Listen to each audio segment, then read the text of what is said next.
Welcome to this edition of the Head to Head Podcast. I'm your host, Cam McKinney. This is episode number 103 of the podcast. In this edition of the podcast, I want to talk about Jets safety Jamal Adams and San Francisco 49ers tight end Geroge Kittle. Now, those are two players that do not have a lot of commonality between them, but there is one thing that connects the two right now.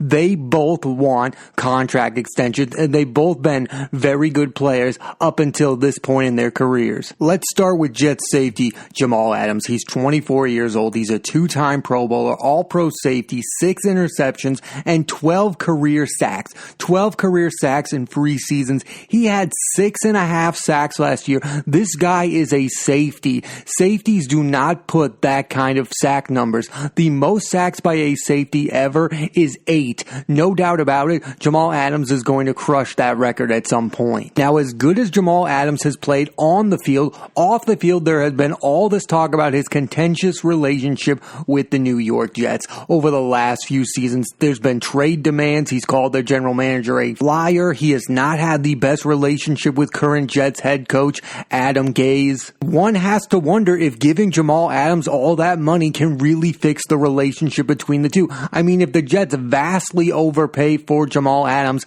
that would probably fix the relationship. I mean, this might be the case of it's the best thing for both sides to part ways because Jamal Adams wants to be paid and the Jets want to be good. And they're not there yet. If I were Jamal Adams, I would give the Jets one more season to prove themselves as a up-and-coming organization. Sam Darnold missed most of last year. I believed if he played all of last season, the Jets maybe could have won some more games. And now that Tom Brady is out of the division, this could be a year for the Jets to prove that they could be AFC East contenders. I mean, do we really believe the Buffalo Bills are going to just come in there and dominate the division? Yes, they got Stephon Diggs. Yes, they are a really good football team, but their quarterback is Josh Allen, and I believe Sam Darnold will become a better quarterback than Josh Allen. The worst case scenario for the New York Jets is if this season they still can't get as many wins as the New England Patriots. Then, if I were Jamal Adams, I would definitely want out of New York because it's never going to get any better. This is their best chance to have that leap year. Last year was a bad year for the Jets.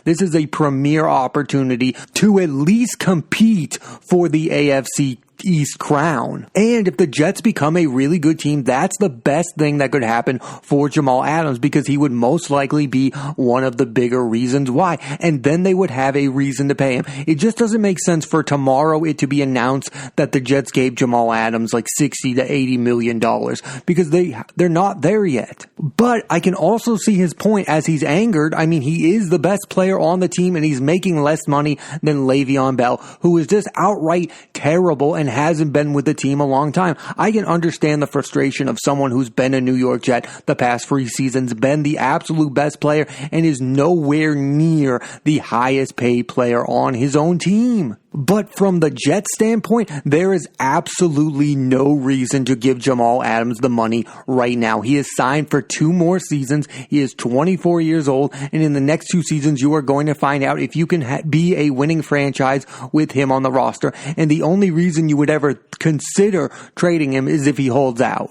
There's just a little part of me that thinks that Jamal Adams is not being realistic right now. Like, he's publicly called out the organization on numerous times, and for him to think they're just going to give him a boatload of money before they become a very good organization again just seems ridiculous. It would be kind of a weird look for the Jets to pay Jamal Adams, even though he is their best player. I mean, that's just a weird look. He's also not their top priority. The most important thing for the New York Jets moving forward is Sam Darnold. And if he comes out and they have success and it's mostly on the shoulders of Sam Darnold, that's what's best for the organization, for their best player to be a franchise quarterback, not a franchise safety, which Jamal Adams might be. So if I were Adams, I would play it out one more season. And if the worst case scenario, the Jets are 4-12, then you begin to demand a trade. I think he's earned it as a player, but I also agree with the fact that the team doesn't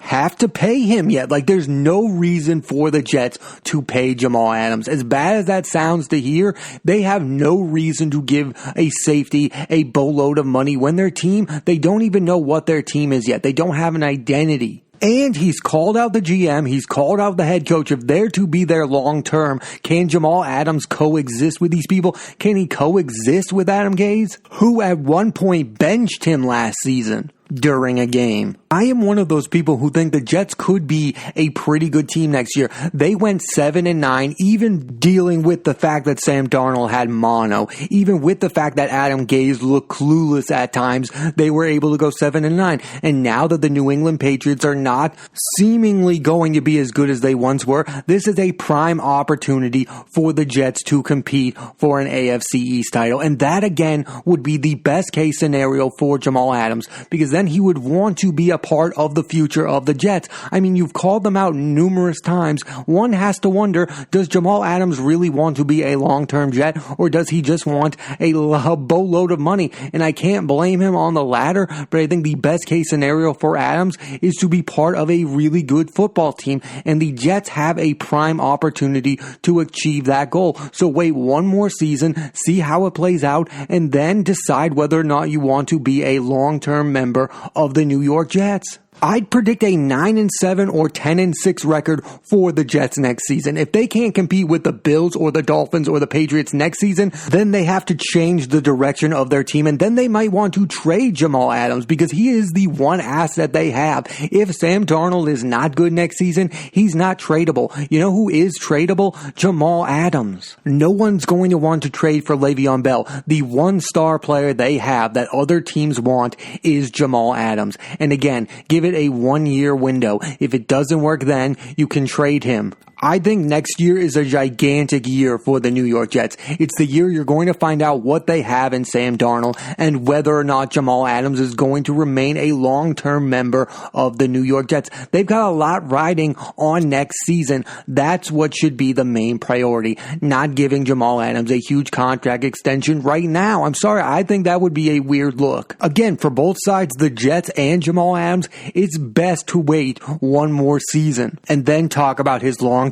future with the team. Now let's talk about San Francisco 49er tight end George Kittle, who's 26 years old. He's in a bit of a different situation than Jamal Adams. His team is coming off of a Super Bowl, and he wants to get paid. He is a 2-time Pro Bowler, a 1-time first-team All-Pro, 1-time second-team All-Pro, 216 career catches, including back-to-back seasons where he had 80 catches, and he has career 12 touchdowns. I feel like last year was the coming out party for Kittle. He was unanimously the best tight end in football. The Niners were able to get to a Super Bowl. So now would be the time for George Kittle to cash in. But I think the real question here is not whether or not the 49ers should want to keep George Kittle long term. It's how big that contract and how long that contract should be. I think tight ends get injured a lot. So if I were the San Francisco 49ers, I would not give him more than a 3 or a 4-year contract. I also want to talk about this idea that George Kittle wants to be paid like a wide receiver. I've been hearing this for about the past decade. Guys like Gronk, guys like Jimmy Graham, they're not tight ends. They're wide receivers. No, you are a tight end. You are going to be paid like a tight end. Sorry, George Kittle, you are going to lose that battle the same way Gronk lost that battle, the same way Jimmy Graham lost that battle. You might put up numbers that other tight ends can only dream of, but you are still only going to get the highest amount a tight end is going to get. They are not going to give you $25 million like they would a Julio Jones or whatever. They're not going to pay you like a DeAndre Hopkins. You are going to break the bank. You are going to become the highest paid tight end in the history of football, and I feel like that should be enough. I mean, I'm sorry, but there have been other guys who put up huge offensive numbers. Tony Gonzalez, Antonio Gates, going all the way back to Kellen Winslow. They get paid like tight ends because they are tight ends. Now, should George Kittle be the highest offensive paid player not named Jimmy Garoppolo on the San Francisco 49ers? Absolutely. But he should not be paid like he's Randy Moss, because he doesn't play like he's Randy Moss. He doesn't play like he's Terrell Owens. He doesn't. He's the safety net for the quarterback. He doesn't play like Antonio Brown. He doesn't play like those guys. Because he's the best tight end in football right now, now, he should get more than Gronk. He should get more than Travis Kelce. He should get more than every other tight end in football right now. I also think, no offense to George Kittle, I think the only guy that could ever argue that he has the same value to a team like a star wide receiver is Rob Gronkowski. The man had 18 touchdowns in a season. George Kittle's career high is 5 touchdowns. Jimmy Graham had more touchdowns. I'm sorry. Even though I think the argument is ridiculous, tight ends should be paid like tight ends, I think those guys had better arguments than George Kittle. I don't think George Kittle should be the guy that gets paid like a wide receiver would. Another interesting thing about the Niners, though, is how many players they are paying a big amount of money to. Garoppolo is one of the highest paid quarterbacks in the league. They gave Dee Ford a huge amount of money to join them. Richard Sherman has a pretty big contract. Will they pay Kittle the second biggest contract on the team? Because that's obviously what he deserves. Other than Garoppolo, he's the most important member of the 49ers offense. And many people believe that the 49ers could be a very good football team without Jimmy Garoppolo. Nobody thinks that they could be the same football team without George Kittle moving forward. I think an interesting argument as to why the Niners should pay George Kittle is because they seem like to be a primetime candidate to be one of those teams that suffers from a Super Bowl hangover, the same way that the Rams did. I mean, remember when we anointed Sean McVay as an offensive genius, and then the next year after the Super Bowl, the Rams went 8-8. I feel like Kyle Shanahan is another prime target to suffer at the hands of the Super Bowl hangover. So it might be a good idea for them to give George Kittle a contract, keep him happy so that you can lean on him throughout the season. I don't think the argument is whether or not the Niners should pay George Kittle. I think the argument is how much should they pay George Kittle? And again, I would go 3 or 4 years. I'm not going 5 or 6 years for George Kittle because I think tight ends get injured. Look at Gronk. Look at Jimmy Graham. They got hurt throughout their careers. And in the case of Jimmy Graham, his run didn't last very long of being a great player. How long is George Kittle going to be able to produce those kind of numbers year in and year out? I would have serious question marks as to the longevity of how good George Kittle is going to be as the best tight end in football. He's 26 years old. I would be fine paying him up until he's 30. I'm not going past that. Again, 4 years to me would be the absolute max of a contract I would want to give George Kittle right now if I were the San Francisco 49ers. Another thing that absolutely has to happen if the Niners and George Kittle cannot agree on a long-term extension, I think next year at the very minimum, they at least have to pay him more than his $2 million salary. I mean, these past 2 years, he's been their absolute best offensive player. And unlike Jamal Adams, they've had numerous amounts of success with Kittle. They've gone to the Super Bowl. And also, unlike Adams, he seemed to enjoy being a member of the San Francisco 49ers. He has not called out the GM. He seems to like the head coach, and he has produced. The San Francisco 49ers need to pay George Kittle. The only question mark is how long. And again, if you can't come up with a long-term deal, give him more money up front right now. Last season, the highest paid tight end in football was Jimmy Graham. He made $10 million. We all agree at this point, George Kittle is the far superior player. So I would go at least $12 million per for George Kittle. He's the one great tight end that his quarterback can't do without. I think we all agree that Pat Mahomes can still be a great quarterback without Travis Kelce. We do not know whether or not Jimmy Garoppolo can produce NFL starting quarterback numbers without George Kittle. I believe it's imperative that if the 49ers want Jimmy Garoppolo to have success as a quarterback, that he needs George Kittle as his safety blanket because he will not put up those kind of numbers without George Kittle at tight end. He just won't. Unlike Adams, Kittle is in the final year of his contract. So again, he wants to be paid now. And it would probably be a really bad decision for the Niners to let him reach the free agent market because if he gets there, teams like Baltimore would love to have George Kittle add to their offense to go along with Lamar Jackson. I mean, teams with young quarterbacks would definitely want George Kittle, like Cleveland with Baker Mayfield. Who wouldn't want George Kittle? The Niners have a good team, and they definitely want to keep that going. And a big part of that is George Kittle as their tight end. Again, a tight end that puts up those kind of numbers are not as easily replaceable as we all think that Jimmy Garoppolo is. What's so interesting about George Kittle and Jamal Adams, they've each only played 3 seasons. We all know how good that they are. There's still potential for them to improve. But they are both undeniably 2 of the best at their position, if not the best. You can make the case that Jamal Adams is the best safety in football. Again, 6.5 sacks for a safety. No safety puts up that kind of number. Again, the most sacks a safety has ever had in a season is 8. And I believe Jamal Adams will crush that record. And for Kittle, no other tight end is as important to his team as George Kittle is to the San Francisco 49ers right now. But really, the main difference between both of them is that their current situations. Jamal Adams is stuck on a bad to average football team, while George Kittle is on a team that is coming off a Super Bowl appearance. It would be a very good look for the 49ers to give George Kittle a 4-year contract. We would all be like, oh yes, that is the move to do. That is the move that will keep them on track to become a really good football team. Again, for Jamal Adams, it's the situation that's holding him back. He is on a not so good football team, an unproven football team.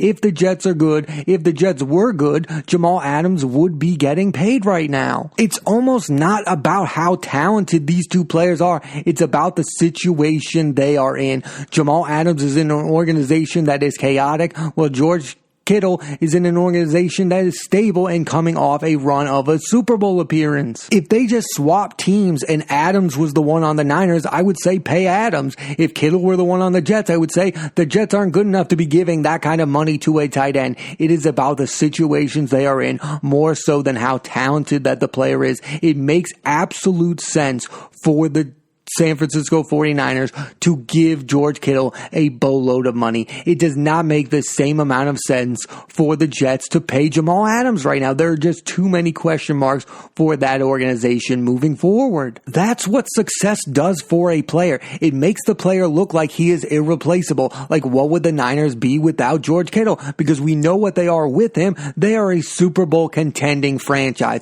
With Jamal Adams, the Jets have been bad, and even though Jamal Adams has been really good, we know what the Jets are with him. They're an okay to average football team that hasn't made the postseason. So how bad could they be without him? Like, there's no real reason for them to give him that kind of money. I'm sorry, that's how these things look. What is the reason for the Jets to give Jamal Adams a huge contract right now if they are going to remain mostly irrelevant? There needs to be a sign of them being good before he can get paid. That's the reality of the situation moving forward. At some point, both of these players are going to break the bank. George Kittle, most likely as a member of the San Francisco 49ers, but for Jamal Adams, it's mostly a question mark for which team he will end up with. There's been rumors of Dallas. Again, any team would want a safety of his caliber. But if the Jets don't improve this season, it will most likely not be them, and they will have to probably trade away their 24-year-old star